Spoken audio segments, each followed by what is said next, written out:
Hi guys, in this YouTube video I will do a review of Windows 10 Ameliorated Edition. As you can see, some applications have been pre-installed such as Mozilla Firefox, Thunderbird, VLC and OnlyOffice, that is a version of LibreOffice. If we click on the start menu, it has been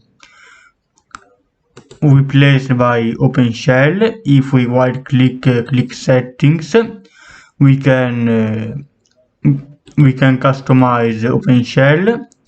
This is a version of the start menu that has been created to look more similar to Windows 7.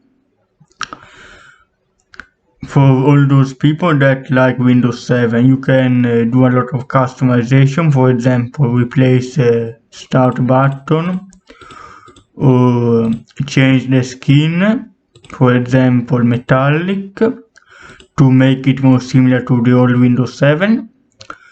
The Cygwin terminal is an application to emulate some Unix functionalities. There is the old Paint, but there is no Paint 3D. Windows 7 style even on the right side of the menu. Other things are more similar to Windows 10. For example, settings is a Windows 10 application, but it is missing some features.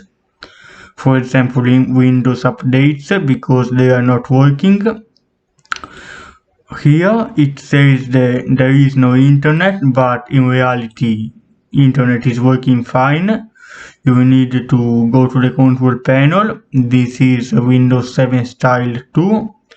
Go in network and sharing center. Here you can see your network application, that everything is working fine. Let's go to Task Manager.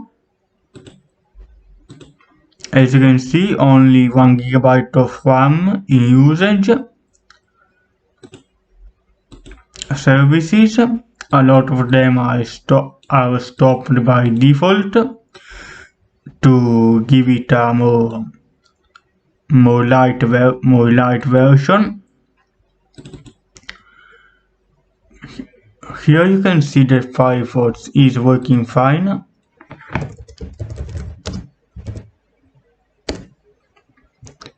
Here the internet is working.